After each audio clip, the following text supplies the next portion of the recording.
중국으로 돌아가고 싶지 않다며 죽는 한이 있어도 자신은 한국에 남을 것이라 떼를 쓰고 있는 한 중국 여대생이 있습니다. 심지어 그녀는 한국에 온 지 6개월 만에 한국이 아니면 죽음을 달라라며 대성통곡을 하고 있다는 것인데요. 대체 그녀에게 무슨 일이 있었던 것일까요? 그럼 사연 시작합니다. 안녕하세요. 저는 중국 후난성 지역에서 대학교를 다니던 장리인이라고 합니다. 어렸을 때부터 저는 중국이 세계 최고라는 교육을 받으며 자랐어요. 집에서도 그랬고 학교에서도 그랬죠. 우리 중국은 광활한 영토와 찬란한 역사, 뛰어난 민족성을 가지고 있으며 다른 나라들보다 훨씬 우월하다는 말을 매일같이 들어왔어요. 그러다 보니 어느 순간부터는 정말 중국이 세상 그 누구와도 견줄 수 없는 최고의 선진국이자 인류 강대국이라고 믿게 되더라고요. 그건 일종의 세뇌에 가까운 신념이었죠. 그런데 절대로 깨지지 않을 것만 같았던 그 신념에 서서히 금이 가기 시작했어요. 중국의 한류 열풍이 불어오며 젊은 세대들이 한국의 문화에 열광하기 시작한 것이죠. 중국에서 요즘 젊은이들은 VPN을 사용해서 구글을 이용하는 층들이 많아져서 이미 중국 깊이 한국의 문화는 이미 파고 들어왔었습니다. 한국의 음악, 한국의 드라마, 한국의 패션, 한국의 음식들을 접하며 중국의 젊은 사람들은 진짜 선진 문화가 무엇인지 알게 되었고 그동안 중국 정부가 주입하고 만들어 온 최고의 중국이라는 허상에서 벗어나고자 했어요. 저 역시 그 중에 한 사람이었죠. 저는 드라마와 영화를 통해 한국에 대한 호기심을 키워나갔고 결국 한국에 있는 대학교로 교환학생을 갔다 오기로 했어요. 갑자기 제가 한국에 가겠다고 하자 주변 사람들, 특히 어른들은 깜짝 놀라셨죠. 해외로 공부를 하러 갈 거면 뭔가 조금 더 그럴듯한 곳으로 가야지. 왜 하필 그런 쥐뿔도 없는 나라로 가려고 하는 거니? 게다가 중국 출신인 네가 한참 아래인 한국으로 뭘 배우러 간다는 건 이치에 맞지도 않아. 예전에 한국은 우리 중국을 대국으로 모시던 작은 나라인데 거기로 무슨 공부를 하러 간다고 하는 거니? 넌 창피하지도 않니? 그렇게 말하며 어른들은 제 결정을 한심하게 여기셨어요. 중국에는 이미 다 지나가 버린 중국의 옛 영광에 매몰되어 살아가는 어른들이 많은데 그분들이 보시기에 세계 최고인 중국을 버리고 한국에 가겠다는 제 결정은 참으로 어리석은 것이었죠. 하지만 제가 보기에는 중국 어른들이 시대에 뒤떨어진 것 같아 보였어요. 세상 사람들은 이미 한국의 매력에 눈을 뜨고 찬사를 보내기 시작했는데 중국 어른들은 그 뻔한 사실조차 제대로 보지 못하고 있었죠. 저희 집안 어른들은 그저 억지 논리로 한국을 무시할 뿐이었고 얼마 지나지 않아 저는 그런 생트집들을 모조리 뿌리치고 한국 유학길에 올랐답니다. 그렇게 자신만만하게 집을 박차고 나왔지만 내심 불안한 것도 사실이었어요. 어른들의 반대를 뚫고 제 의지로 강행한 한국행이었으니까요. 생각보다 한국이 별로이면 어쩌지? 어른들 말처럼 한국이 중국보다 한참 뒤처지는 나라라서 유학 간 보람이 없는 일은 아니겠지? 한참 그런 걱정을 하고 있을 때 마침내 비행기가 인천공항에 도착했답니다. 저는 잔뜩 긴장한 채 두리번거리며 입국 심사장을 향해 걷기 시작했죠. 그리고 잠시 후 한국의 우월한 첨단 기술들이 제 마음을 완전히 사로잡아 버렸어요. 한국 공항의 입국 심사장에는 사람들의 신원을 빠르고 정확하게 확인해주는 최첨단 장비들이 설치되어 있었는데 그 때문인지 이곳은 공항이라기보다는 꼭 SF 영화에 나오는 우주 정거장 같다는 느낌이 들었습니다. 게다가 입국 심사 과정 또한 비현실적으로 빨랐고 공항 내부에는 글로벌 기업이 만든 고가의 로봇 청소기들이 수시로 돌아다니며 청소를 하고 있었어요. 뿐만 아니라 공항 여기저기에 항공권 무인 발급기가 다량으로 설치되어 있었는데 한국 사람들은 이 기계를 사용하는 것이 편안하고 익숙해 보이더라고요. 종합해보자면 이런 최첨단 기술들이 한국인들의 생활에 실제로 녹아들어 있다는 것인데 그것은 한국인들의 생활 수준이 굉장히 높다는 것을 의미하는 것이어서 저는 여기는 중국과 완전히 다른 세상이구나 하는 느낌을 받았답니다. 중국도 과학기술 발전을 위해 많은 노력을 기울이고 있고 실제로 최근 들어 해외에서 투자도 받고 의미 있는 결과물을 내고 있는 것이 사실이지만 그래도 중국인들이 일상생활에서 기술의 발전을 피부로 느낄 수 있는 일은 많이 없거든요. 중국 공항에서는 아직도 입국 심사나 항공권 발권을 대부분 사람이 맡아서 하고 공항의 청소도 전적으로 사람이 담당하는데 한국은 중국과 차원이 다르게 발전하고 있다는 것이 느껴져서 신선한 충격을 받게 되었죠. 그때 한국은 예전부터 중국을 모시던 한참 아래 국가야 하고 한국을 무시하는 발언을 했던 중국 어른이 떠오르더군요.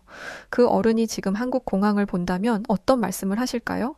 아마 세상이 무너지는 기분이 들어서 아무 말씀도 못 하시겠죠? 저는 그런 생각을 하며 앞으로 제가 생활하게 될 한국 대학교의 기숙사로 향하기 시작했습니다. 나중에 나는 나이가 많이 들어도 그런 꽉 막힌 어른이 되지 말아야지 하고 다짐하며 말이죠. 잠시 후 한국 기숙사에 도착한 저는 2인실을 배정받았고 본격적으로 기숙사를 둘러보기 시작했는데 하나부터 10까지 정말 이곳의 모든 것이 다 마음에 들었어요. 우선 한국 기숙사는 내부가 호텔 수준으로 굉장히 청결하더라고요.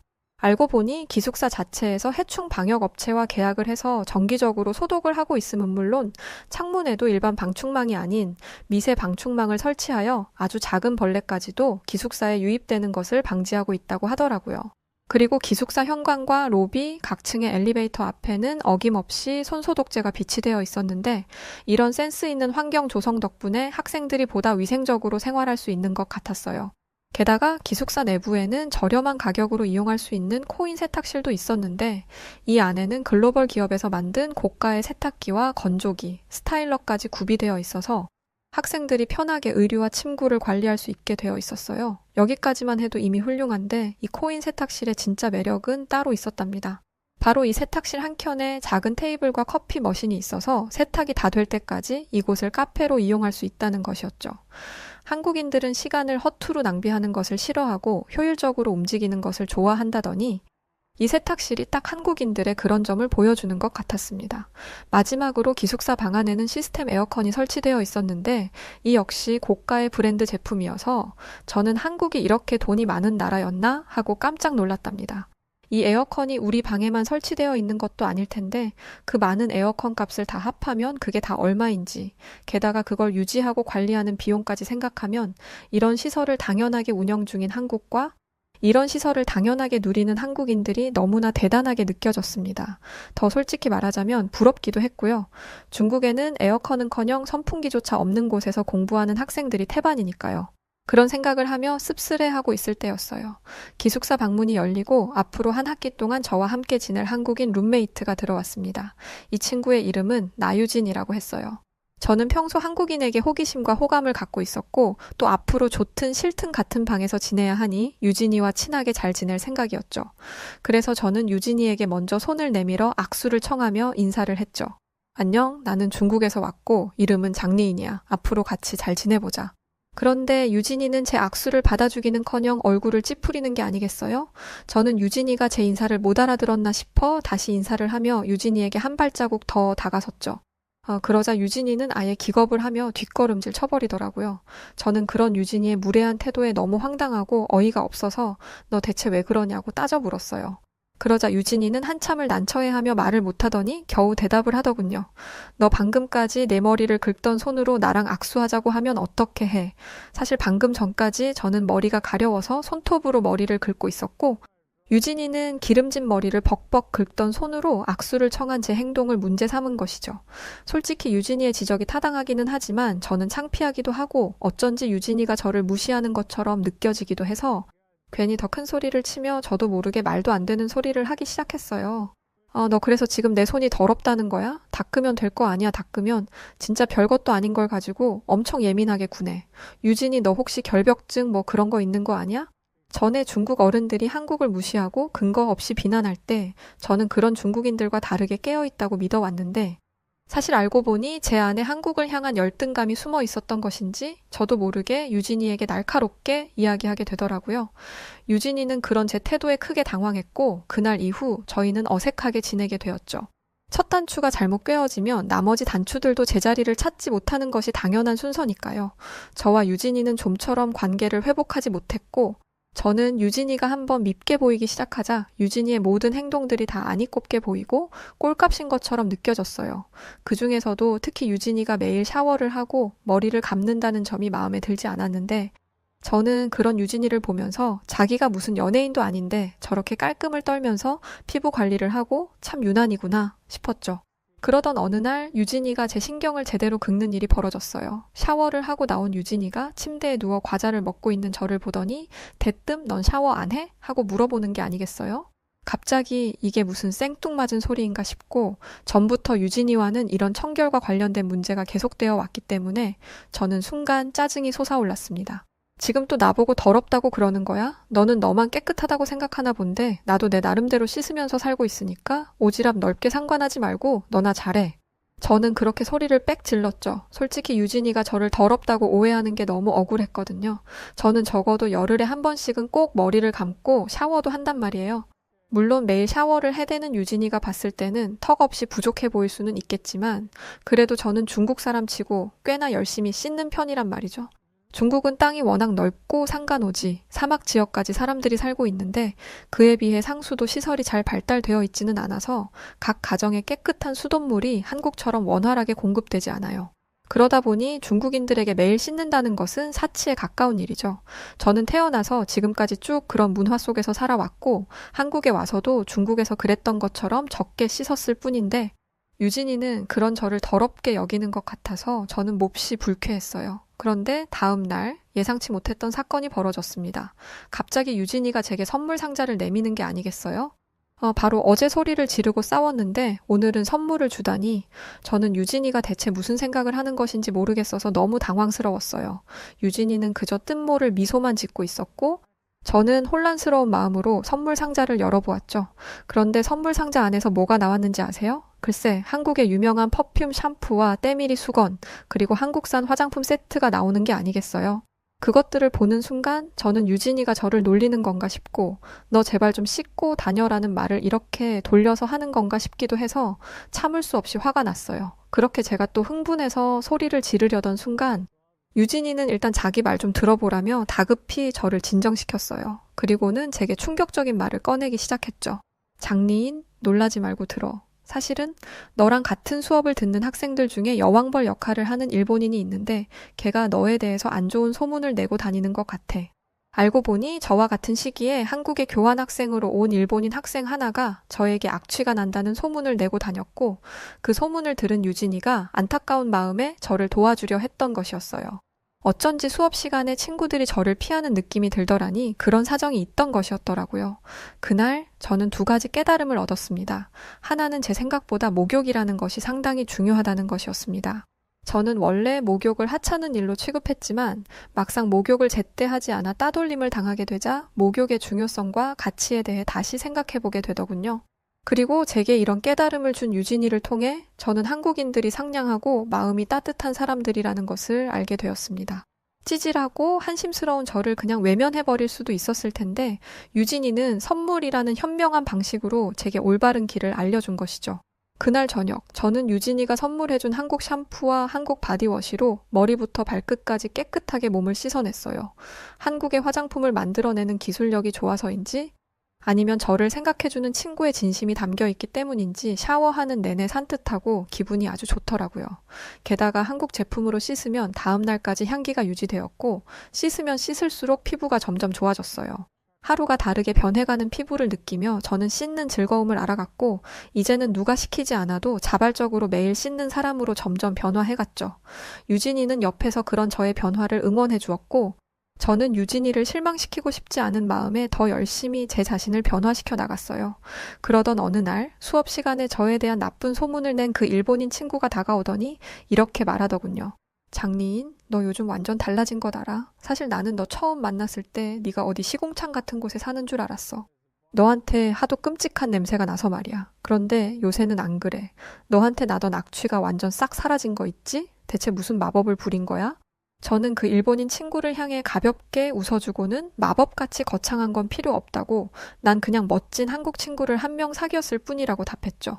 그러면서 너 같이 못된 계집애는 절대로 사귈 수 없는 그런 친구라고 덧붙였어요. 그러자 그 일본 친구는 약이 올라서 죽으려고 하더라고요. 그러거나 말거나 저는 유진이와 점심 약속을 해놨기 때문에 얼른 자리에서 일어나 약속 장소로 향하기 시작했습니다. 유진이와 점심을 먹기로 한 곳은 학교 근처 패스트푸드점이었는데 이 매장은 주문을 키오스크로 받더라고요. 그런데 생각해보니 요즘 한국은 대부분의 가게에 키오스크를 도입하고 있는 것 같아요. 아니, 여기에서 더 나아가 아예 키오스크만으로 운영되는 무인 매장들이 점점 늘어나는 추세죠. 무인 매장을 도입했을 때 기업 입장에서는 인건비를 줄일 수 있고 소비자 입장에서는 저렴한 가격으로 물건을 살 수 있으니까요. 현재 한국에는 길거리마다 무인 아이스크림 가게, 무인 편의점들이 들어서 있고 이것들은 이제 한국인들에게 일상이 되었다고 해도 과언이 아니랍니다. 그런데 한국인에게는 너무나 당연하게 느껴지는 일이 다른 누군가에게는 그렇지 않을 수도 있으니 중국이 바로 그런 케이스예요. 한때 중국에도 무인 가게 열풍이 불었던 때가 있었죠. 하지만 얼마 못 가 중국의 무인 가게들은 모조리 철수해야 했답니다. 왜냐하면 밤이면 밤마다 노숙자들이 무인 가게에 들어와 죽치고 앉아 나가지를 않았거든요. 그러다 보니 무인 가게의 장점 중 하나인 야간 운영이 제대로 되지 않았고 결국 가게의 수입에 큰 타격을 입게 되었죠. 그렇다고 낮에는 장사가 잘 되느냐? 그것도 아니었어요. 낮에 무인 가게는 불량배들의 천국이 되었거든요. 게다가 일반 손님들도 무인 가게에서 함부로 물건을 훔쳐가거나 가게의 가정집 쓰레기를 버리고 도망가는 어처구니 없는 일이 벌어지기도 해서 결국 무인 가게들은 중국에서 모두 장사를 접고 말았답니다. 중국에서 평화롭게 무인 가게를 운영하는 것은 헛된 꿈에 불과하다는 것을 너무 늦게 깨달은 것이죠. 중국이 키오스크와 CCTV를 만들 수 있는 기술과 무인 가게를 운영할 수 있는 자본을 가지고 있는데도 결국 무인 가게 상용화에 실패한 이유는 중국인들의 의식 수준이 한국인들보다 성숙하지 못하기 때문이라고 생각해요. 아무리 뛰어난 기술을 가지게 되었어도 그것을 사용하는 사람들의 수준이 떨어지면 절대 훌륭한 결과가 나올 수 없는 법이니까요. 감시하는 눈이 없어도 정직하고 반듯하게 행동하는 양심.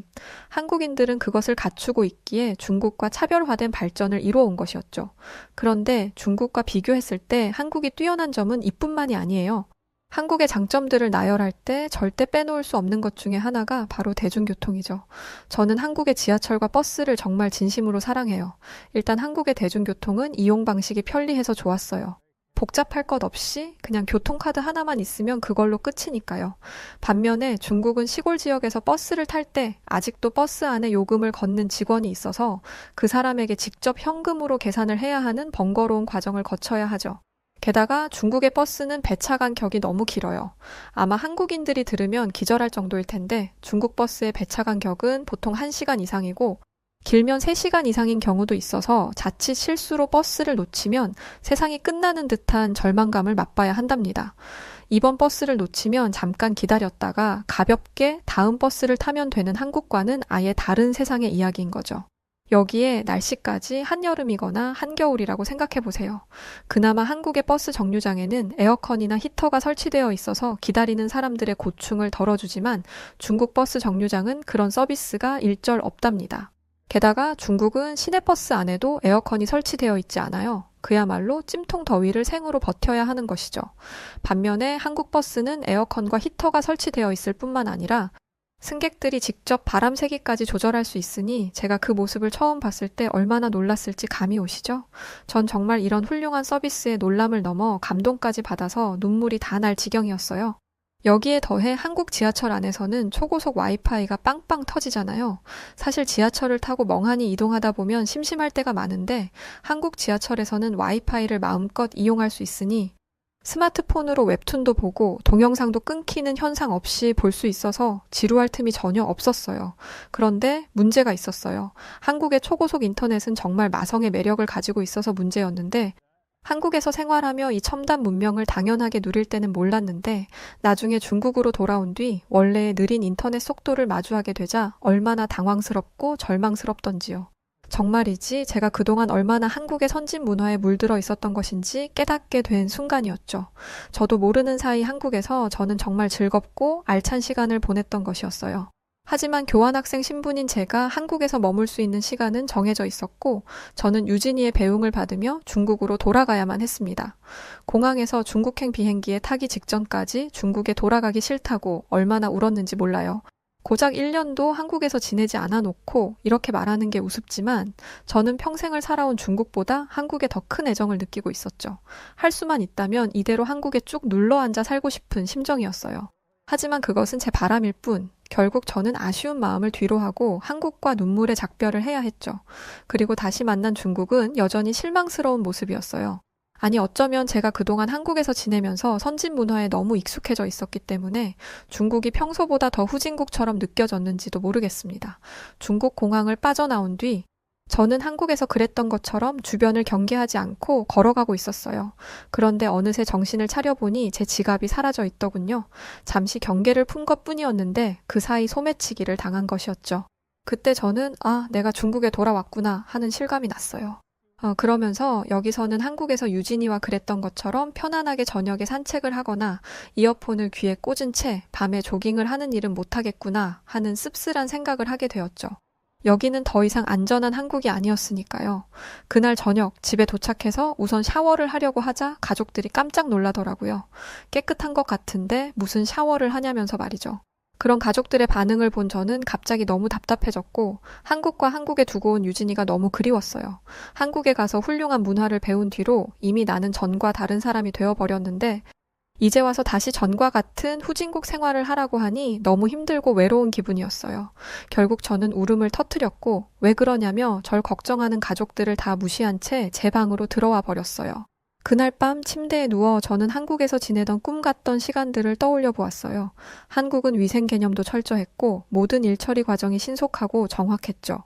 작게는 음식 배달부터 택배, 우편, 대학교 학적 처리, 공항 업무까지 모든 시스템이 빠르게 착착 돌아갔어요. 저는 그런 한국 특유의 스마트한 분위기와 문화가 너무 좋았죠. 그건 우리 중국은 물론 다른 어떤 나라도 흉내낼 수 없는 한국만의 강점인 것 같아요. 유진이와 기숙사에 살 때 배달 어플로 야식을 시키면 30분도 안 돼서 음식이 짠하고 도착했었거든요. 세상에 어떤 나라가 배달을 시키면 30분도 안 돼서 받을 수 있겠어요. 분명 몇 시간 전까지만 해도 그렇게 세상에서 제일 편리한 나라에서 살고 있었는데 지금은 그렇지 않다는 사실이 저를 정말 우울하게 만들었죠. 그리고 저는 한국의 대학교에서 공부하면서 한국에 대한 충격적인 사실 하나를 알게 되었는데 그건 바로 한국이 원래 잘 살던 나라가 아니었다는 것이었어요. 한국은 약 30년 전에 IMF라는 거대한 위기를 겪으며 나라 전체가 크게 휘청인 적이 있다고 하더군요. 당시 외신들은 한국이 이 위기를 넘기지 못하고 세계 최빈국으로 나앉게 되고 말 것이라 강하게 예측했다고 하죠. 하지만 한국은 모두의 예상을 뚫고 무너진 하늘 아래에서 기어코 솟아날 구멍을 찾아내고 말았어요. 그건 바로 반도체였죠. IMF가 터지기 전까지만 해도 한국의 경제는 2차 산업이 핵심이었지만 IMF가 터진 후 한국은 기존의 핵심 산업들을 과감하게 버리고 3차 산업 시장으로 뛰어드는 도전을 했다고 해요.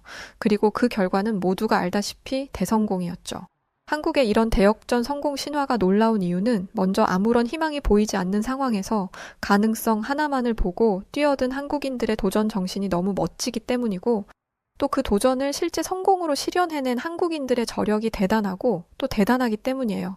한국의 대기업들은 최첨단 기술력으로 세계의 선두에 섰을 뿐만 아니라 시장을 완전 장악하고 있죠. 예전에는 분명 미국이나 유럽이 더 뛰어난 제품을 만들어내던 영역들인 TV, 화장품, 영화 미디어 산업까지도 이제는 한국이 전혀 밀리지 않아요.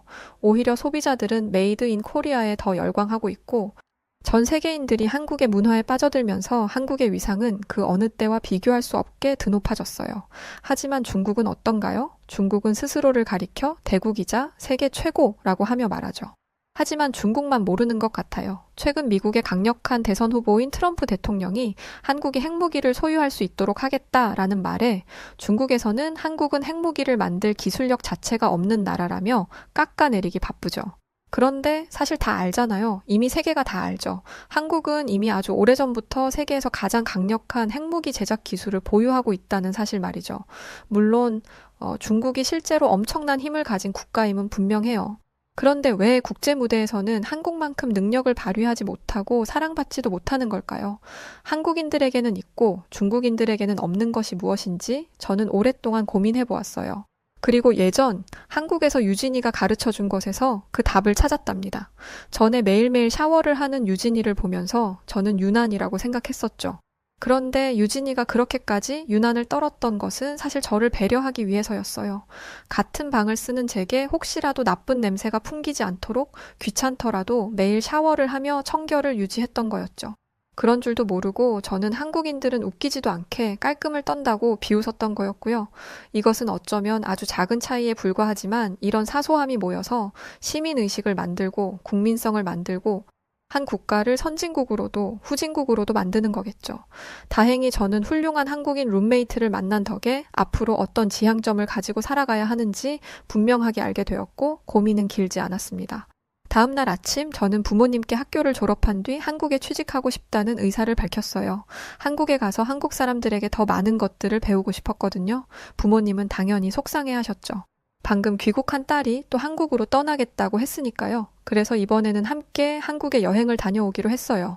부모님들도 한국을 직접 보시면 사랑에 빠지지 않을 수 없을 테니까요. 그렇게 저희 가족은 단체 한국 여행을 결정했고 몇 개월 뒤 저는 인천공항을 보고 두 눈을 휘둥그렇게 뜬 부모님의 얼굴을 보게 되었답니다. 부모님은 대체 이 신세계는 어디냐며 입을 다물지 못하셨죠.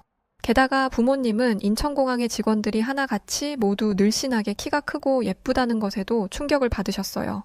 반짝거리는 피부에 원어민 수준으로 구사하는 영어 실력, 능숙하고 신속한 업무 처리까지 해내는 인천공항의 유능한 직원들을 보며 제 부모님은 감탄에 감탄을 거듭하셨죠. 혹시 한국이 국가 홍보를 위해 저런 예쁘고 똑똑한 아가씨들을 일부러 공항에 데려다 놓은 것은 아니냐며 의심할 정도였어요. 저는 한국의 젊은 아가씨들은 대부분 예쁘고 똑똑하다고, 한국 젊은이들의 평균 미모와 지적 수준이 대단히 높으니 겨우 이 정도에 놀라면 안 된다고 했죠. 이어서 저는 서울에서 제일 유명한 관광지 중 하나인 강남으로 갔어요.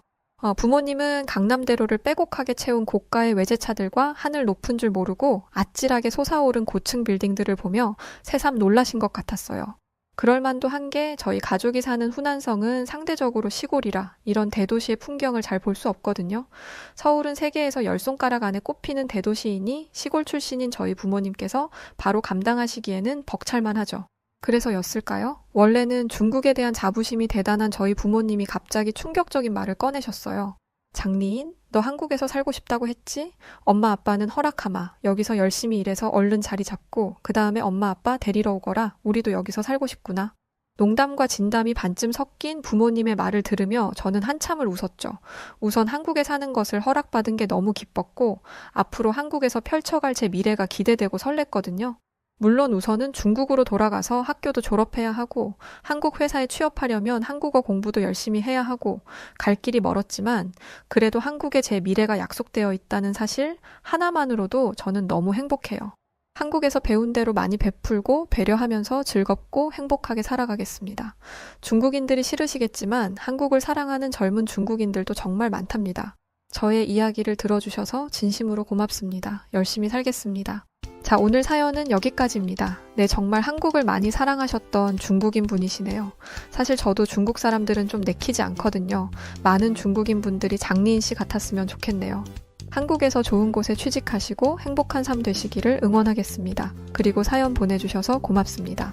자, 그럼 오늘 사연 어떻게 들으셨나요? 오늘 사연이 재미있으셨다면 구독과 좋아요, 알림 설정 부탁드립니다. 그리고 지금까지 저는 사연을 읽어드렸던 여우튜브 나레이션 송은지였고요. 더 재밌고 알찬 내용으로 다시 찾아뵙겠습니다. 영상 끝까지 시청해주신 분들 모두 고맙습니다. 그리고 우리 구독자 여러분들 사랑합니다. 당신만의 여